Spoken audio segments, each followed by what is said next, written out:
There was also the time that Wilbur Ross lied to the Supreme Court. As Commerce Secretary, it was Ross's job to oversee the U.S. Census, the population count that the government has to undertake every 10 years because the Constitution says so. Trump administration announced they would add a new question to the census form this year, asking everybody about their citizenship status. That's a question that hadn't been on the census for at least 70 years. And the ACLU, led by Dale Ho, the director of their Voting Rights Project, they took Wilbur Ross and the Commerce Department to court over that, arguing that they were putting that citizenship question on the census because they wanted to drive down response rates in immigrant communities.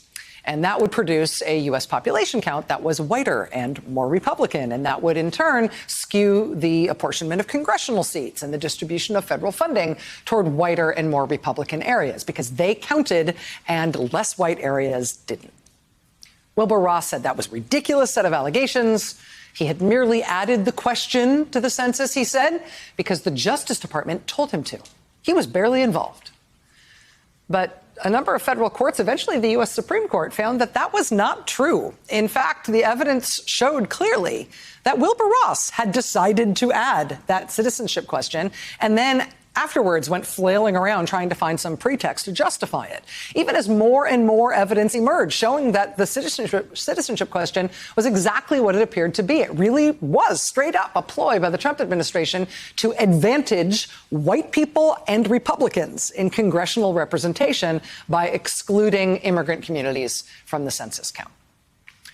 After the Supreme Court blocked the Trump administration from adding that new question to the census, President Trump flat out ordered the Census Bureau to exclude some immigrants from the census count, though it was unclear how they would even go about doing this. Then Trump ordered that the census be ended early, which is a good way to come up with an undercount in among the hardest to reach communities, including immigrants, minorities, and the poor. The people who are hardest to get to, sometimes you don't get to until you've made multiple attempts, so you need more time. You cut the time short, you get less of those people counted.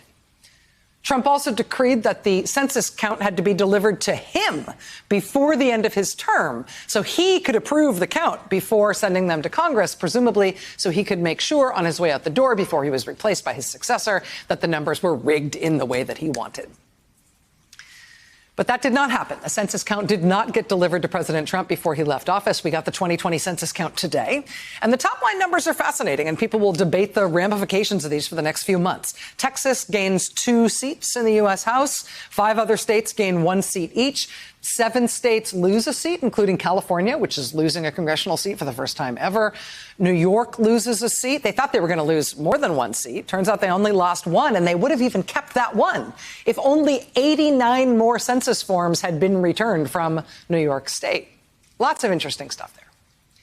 But the question hanging over all of this is, even if Donald Trump's plan to explicitly rejigger the numbers to exclude some immigrants, even if those explicit plots failed because they got caught, in lots of cases they were blocked by the courts, do his years of messing with the census mean that these numbers are always going to have an asterisk on them, that they really can't be trusted? When we look at the new census numbers just out today, and they say U.S. population growth is down, way down, down further than it has ever been, except for the 1930s and the Great Depression, maybe that's true. It's totally plausible that that's true. But there's lots of reasons to think this is going to be the big asterisk census in modern American history because of who carried it out, right? This will be the asterisk where we don't know if the count showed a dramatic slowdown in population growth or if the count just showed that the Trump administration didn't really want to count everyone. And so they didn't. And so that's why the population looks smaller. I mean, how are we going to figure this out? We only get a census once every 10 years. We were unlucky enough as a country that 10-year timer went off when this guy was president. Did we get a screwed up census as a result of the fact that it was his administration that carried it out? Hey, thanks for watching our YouTube channel. You should know that you can follow today's top stories and breaking news and catch up on your favorite MSNBC shows all in one place. Download the NBC News app today.